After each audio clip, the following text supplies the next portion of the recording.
La historia de Eduardo está sumergida en momentos muy complejos del país.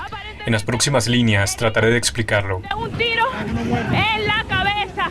Justo cuando su banda La Playa estaba en la cúspide, el país tuvo un giro inesperado. Eduardo tenía que tomar decisiones que cambiarían su rumbo.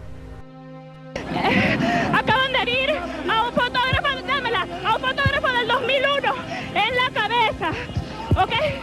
Para el 2002, el país estaba totalmente dividido. Estaban aquellos quienes reclamaban que nada había mejorado después de 4 años de gobierno. Más pobreza, escasez de gasolina, de alimentos y la nacionalización de PDVSA, la empresa de petróleos.